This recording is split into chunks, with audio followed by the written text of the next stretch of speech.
Imagina una isla donde alguna vez caminaron perezosos gigantes, donde monos únicos trepaban a árboles que hoy ya no existen, y donde focas descansaban tranquilamente en playas que ahora están vacías. Esa isla es La Española, compartida hoy por República Dominicana y Haití. Pero aquí está lo inquietante. En apenas unos siglos, la llegada del ser humano moderno borró especies enteras, como si nunca hubieran existido. Hoy vamos a reconstruir esa historia perdida, no como un listado, sino como un viaje al pasado. Y si te apasionan estos misterios reales de la naturaleza, suscríbete ahora, porque lo que vas a descubrir no te lo contaron en la escuela.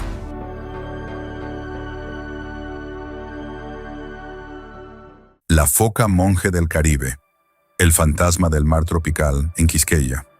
En las aguas que rodean la antigua Quisqueya, hoy conocida como la República Dominicana, existió durante siglos un mamífero marino que formaba parte natural del paisaje costero. La Neomonachus tropicalis, conocida como la foca monje del Caribe. Su presencia está documentada desde los primeros relatos europeos, pero su historia en la isla comienza mucho antes, en un ecosistema que evolucionó sin grandes depredadores terrestres ni interferencia humana intensiva. Los registros más antiguos sobre esta especie en Quisqueya provienen del segundo viaje de Cristóbal Colón en 1494. En sus crónicas, los miembros de la expedición describen la abundancia de estos animales en cayos y zonas costeras poco profundas.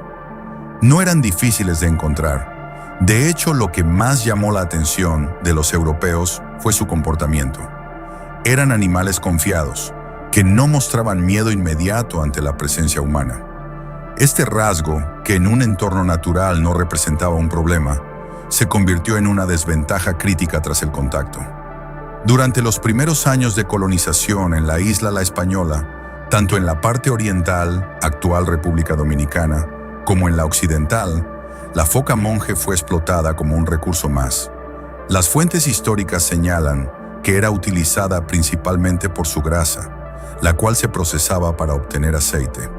Este aceite tenía múltiples usos: iluminación, lubricación y aplicaciones domésticas. La carne también era consumida, especialmente en expediciones y asentamientos tempranos, donde las fuentes de alimento eran limitadas. A lo largo del siglo XVI, con el establecimiento progresivo de estructuras coloniales en Quisqueya, la presión sobre la especie aumentó. Aunque no existía una industria organizada de caza en los primeros momentos, la explotación constante fue suficiente para afectar sus poblaciones. Es importante entender que la Neomonachus tropicalis tenía un ritmo reproductivo lento. Las hembras daban a luz a una sola cría por ciclo, lo que hacía difícil recuperar las poblaciones una vez reducidas. Durante los siglos XVII y XVIII, la documentación sobre la especie se vuelve más fragmentaria, pero hay evidencias indirectas de su declive.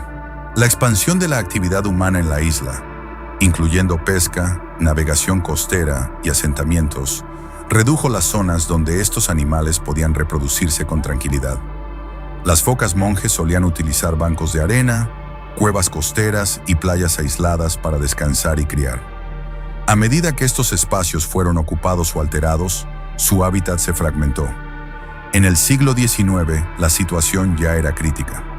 Las observaciones científicas de la época, aunque escasas, coinciden en que la especie era cada vez más rara en las aguas cercanas a Quisqueya. Algunas expediciones naturalistas documentaron ejemplares en otras zonas del Caribe, pero su presencia en La Española era mucho menos frecuente.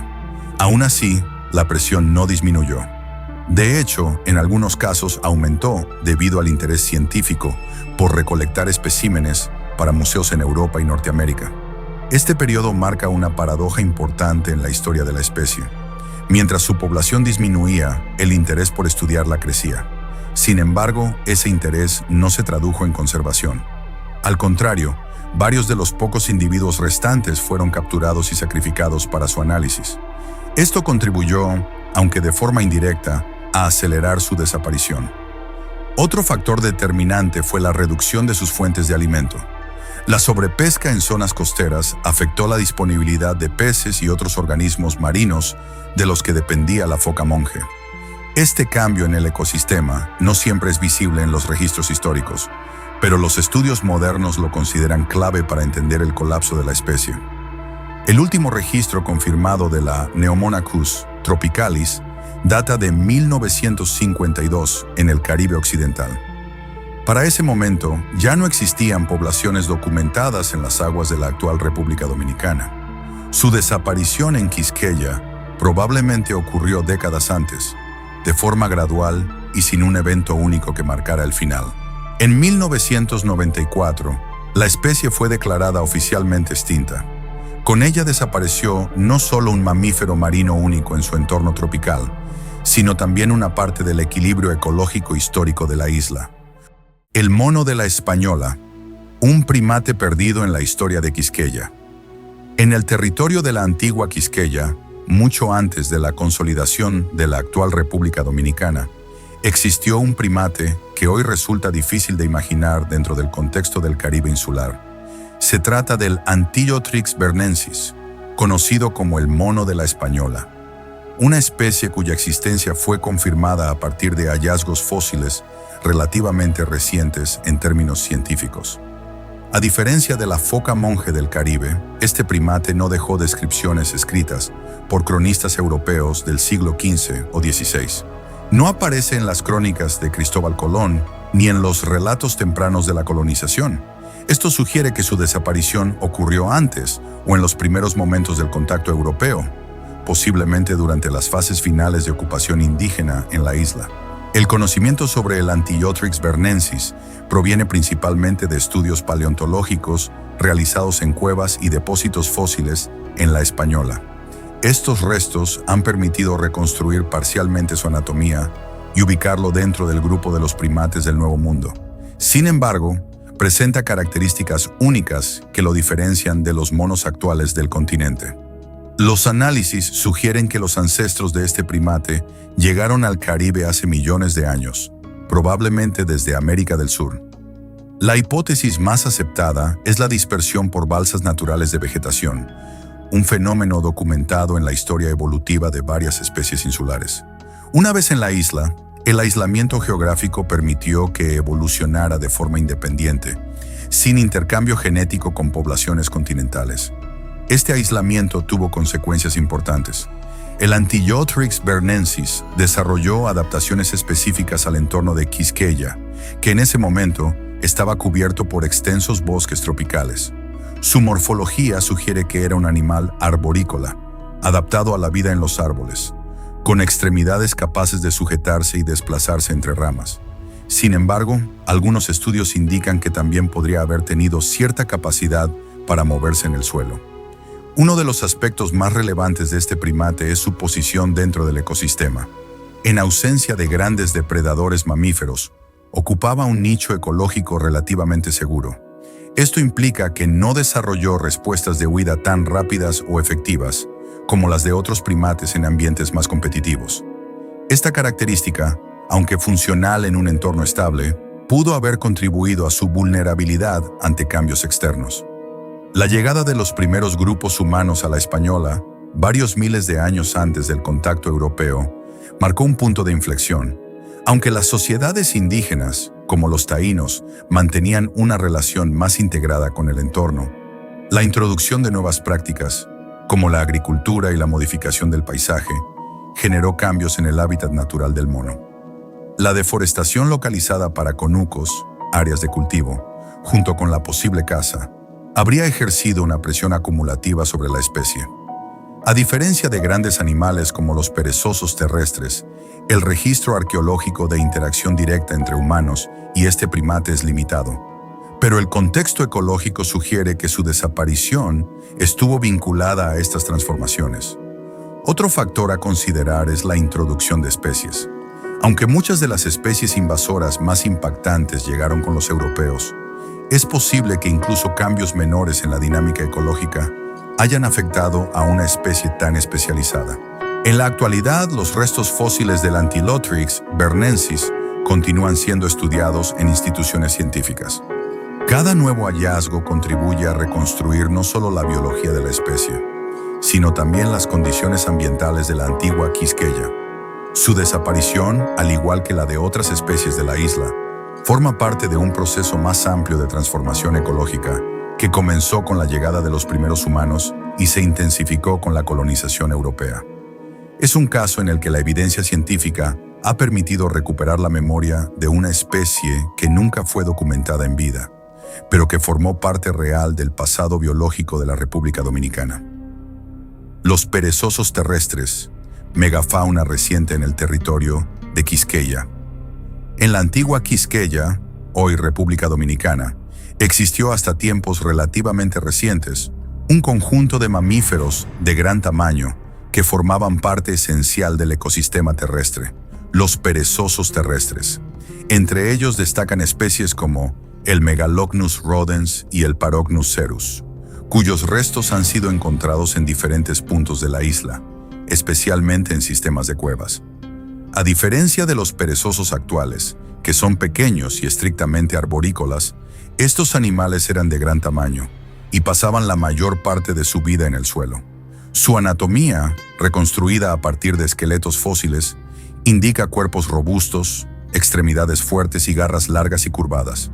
Estas características les permitían no solo desplazarse, sino también manipular vegetación, excavar y posiblemente defenderse. Los estudios paleontológicos sitúan a estos perezosos dentro de un grupo más amplio de megafauna antillana, que evolucionó en aislamiento durante millones de años. Al igual que en el caso del primate Antillodrix bernensis, sus ancestros llegaron desde el continente americano y, una vez en la isla, siguieron un proceso evolutivo independiente.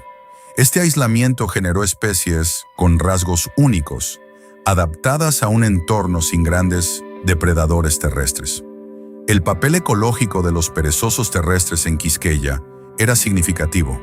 Se alimentaban principalmente de hojas, ramas y otros materiales vegetales, lo que los convertía en herbívoros clave dentro del ecosistema. Al consumir y procesar grandes cantidades de vegetación, contribuían a la dispersión de semillas y a la modificación del paisaje. En este sentido, cumplían funciones similares a las de grandes mamíferos herbívoros en otros continentes.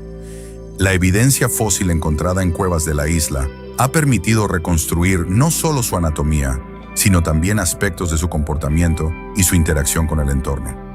En algunos yacimientos se han identificado marcas en los huesos que sugieren la intervención humana, lo que indica que estas especies coexistieron con los primeros habitantes de la isla. La llegada de los humanos a la Española, estimada en varios miles de años antes del contacto europeo, coincide temporalmente con el inicio del declive de estas especies. Aunque el proceso no fue inmediato, los datos disponibles apuntan a una reducción progresiva de sus poblaciones. La caza directa es uno de los factores considerados, especialmente en el caso de animales grandes y relativamente lentos, que podían representar una fuente importante de alimento. Sin embargo, la extinción de los perezosos terrestres no puede explicarse únicamente por la caza. La transformación del entorno también desempeñó un papel relevante. Las prácticas agrícolas de las sociedades indígenas implicaban la tala y quema de áreas específicas del bosque para el cultivo, lo que generaba cambios en la cobertura vegetal. Estos cambios, aunque localizados, pudieron afectar a especies que dependían de hábitats estables y extensos. A diferencia de otras extinciones documentadas históricamente, la desaparición de los perezosos terrestres en Quisqueya no fue registrada por cronistas. No existen descripciones escritas de su comportamiento o apariencia en vida. Todo el conocimiento actual proviene del análisis científico de sus restos, lo que limita la reconstrucción completa de su biología. Aún así, su importancia es indiscutible. Su existencia demuestra que el ecosistema de la antigua Quisqueya era mucho más complejo de lo que se percibe en la actualidad, con una diversidad de formas de vida que incluía grandes mamíferos terrestres. La jutía gigante, roedores de gran tamaño en la historia natural de Quisqueya. En el contexto de la antigua Quisqueya, actual República Dominicana, los roedores ocuparon un papel ecológico mucho más relevante del que podría suponerse a partir de las especies actuales. Entre ellos, destaca la jutía gigante, representada por especies como la Plagiodontia araeum, cuyos restos fósiles han sido encontrados en diversos yacimientos de la isla. A diferencia de los pequeños roedores que predominan hoy en muchos ecosistemas, las jutías antillanas desarrollaron tamaños considerablemente mayores como resultado del aislamiento insular. Este fenómeno, conocido como gigantismo insular, ocurre cuando ciertas especies evolucionan en entornos con baja presión de depredación, permitiendo que aumenten de tamaño a lo largo del tiempo. En el caso de la española, esto dio lugar a roedores robustos, con características morfológicas adaptadas a una dieta herbívora variada. Los estudios osteológicos de la Plagiodontia araeum muestran un cráneo fuerte, incisivos desarrollados y una estructura corporal sólida. Estas características indican que se alimentaba de materiales vegetales duros, como cortezas, semillas y raíces. Su dentición estaba adaptada para roer y procesar este tipo de alimentos, lo que la posicionaba como un consumidor importante dentro del ecosistema. El hábitat de estas jutías incluía zonas boscosas, donde podían encontrar refugio y alimento. Algunas evidencias sugieren que tenían comportamientos tanto terrestres como arborícolas, lo que les permitía explotar diferentes niveles del entorno. Esta flexibilidad ecológica habría sido una ventaja en condiciones estables, pero no necesariamente frente a cambios rápidos. Al igual que otras especies endémicas de Quisqueya, las jutías evolucionaron en ausencia de grandes depredadores mamíferos. Esto influyó en su comportamiento, reduciendo la necesidad de desarrollar mecanismos de defensa o estrategias de evasión complejas. En consecuencia, su respuesta ante nuevas amenazas introducidas por los humanos fue limitada. El registro arqueológico indica que las jutías formaron parte de la dieta de los grupos humanos precolombinos en la isla. Restos óseos encontrados en contextos asociados a actividad humana presentan marcas de corte, lo que evidencia su consumo. Aunque esta práctica no necesariamente implicaba una explotación intensiva en sus primeras etapas, sí representa un factor de presión sobre las poblaciones. Con la llegada de los europeos a finales del siglo XV, el escenario cambió de manera más drástica. La colonización trajo consigo una transformación progresiva del paisaje, incluyendo la expansión de áreas agrícolas y la introducción de nuevas especies animales. Entre estas, los perros domésticos desempeñaron un papel importante como depredadores de fauna nativa. La Plagiodontia araeum forma parte de un conjunto más amplio de especies que evidencian una fauna terrestre más compleja en el pasado. Su análisis contribuye a entender cómo los cambios introducidos por los humanos han reconfigurado el equilibrio ecológico. En términos históricos, la jutía gigante no aparece en las crónicas tempranas con el mismo nivel de detalle que otras especies, lo que sugiere que su desaparición pudo haber estado avanzada o en proceso durante los primeros años de la colonización. Las tortugas gigantes. Registros fragmentarios de una megafauna desaparecida en Quisqueya.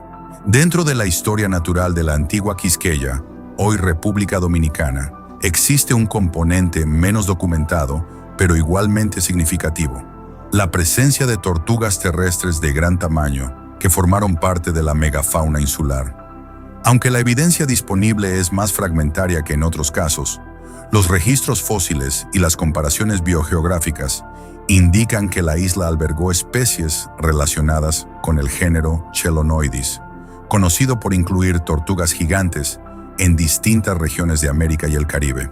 A diferencia de las Galápagos, donde las tortugas gigantes sobrevivieron hasta tiempos históricos con abundantes registros.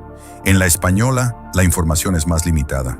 Sin embargo, fragmentos de caparazones, huesos y restos encontrados en depósitos fósiles permiten afirmar que estos reptiles existieron en el territorio y que alcanzaban tamaños considerablemente mayores que las tortugas terrestres actuales del Caribe. El estudio de estos restos sugiere que las tortugas gigantes de Quisqueya eran herbívoras generalistas. Su dieta incluía hojas, frutos, hierbas y posiblemente cactus, dependiendo del tipo de vegetación disponible en distintas zonas de la isla. Como ocurre con otras especies del género Chelonoidis, su metabolismo lento y su longevidad les permitían sobrevivir en condiciones variables, siempre que el entorno permaneciera relativamente estable. Desde el punto de vista ecológico, estas tortugas desempeñaban funciones importantes. Al desplazarse por el territorio y consumir vegetación, contribuían a la dispersión de semillas y a la modificación de la estructura vegetal. En ecosistemas insulares, donde la diversidad de grandes herbívoros es limitada, este tipo de función adquiere un valor aún mayor. La ausencia de grandes depredadores terrestres en Quisqueya, durante gran parte de su historia evolutiva, favoreció la permanencia de estas especies. Sin embargo, esta misma condición también implicaba una baja presión selectiva para desarrollar mecanismos de defensa frente a nuevas amenazas. Como en otros casos de fauna insular, esto las hacía vulnerables a cambios abruptos en el entorno. La llegada de los primeros grupos humanos a la isla introdujo nuevas dinámicas. Aunque no existen registros directos detallados sobre la interacción entre humanos y estas tortugas en La Española, la evidencia comparativa con otras islas del Caribe sugiere que fueron utilizadas como fuente de alimento. Su tamaño, comportamiento lento y facilidad de captura las convertían en un recurso accesible. Con el tiempo, la presión humana se intensificó. La expansión de áreas agrícolas implicó la modificación del hábitat, reduciendo las zonas disponibles para estas especies. A esto se sumó la introducción de animales domésticos y otras especies que alteraron el equilibrio ecológico. Aunque las tortugas gigantes tienen cierta capacidad de adaptación, su ritmo reproductivo lento limita su recuperación frente a pérdidas poblacionales sostenidas. Durante el periodo colonial, la explotación de fauna en el Caribe alcanzó niveles más sistemáticos. En otras islas, las tortugas gigantes fueron utilizadas como provisión en embarcaciones debido a su capacidad de sobrevivir largos periodos sin alimento ni agua. Uno de los principales desafíos para reconstruir la historia de estas tortugas en la actual República Dominicana es la falta de registros escritos tempranos.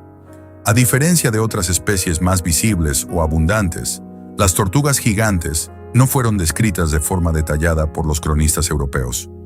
Esto puede deberse a que su población ya estaba reducida en el momento del contacto o a que su distribución era limitada a ciertas áreas específicas. La cronología de su extinción no está completamente definida, pero los datos fósiles indican que desaparecieron en el Holoceno tardío, probablemente en un periodo cercano a la llegada o expansión de poblaciones humanas en la isla. Este patrón coincide con lo observado en otras regiones del Caribe, donde la megafauna terrestre desapareció en tiempos relativamente recientes, desde una perspectiva geológica.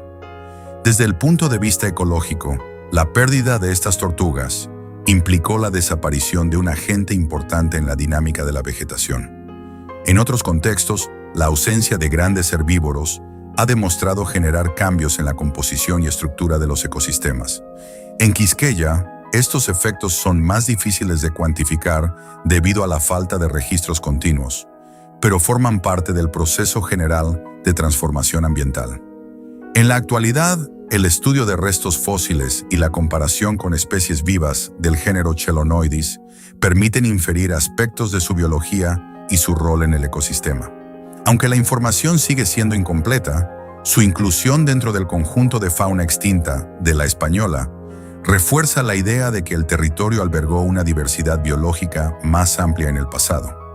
Si este contenido te aportó una nueva perspectiva sobre la historia natural de Quisqueya y el Caribe, puedes apoyar este tipo de investigaciones y narrativas de varias formas. Suscríbete al canal para continuar explorando procesos históricos y ambientales documentados. Comparte este contenido con personas interesadas en historia, ciencia y biodiversidad.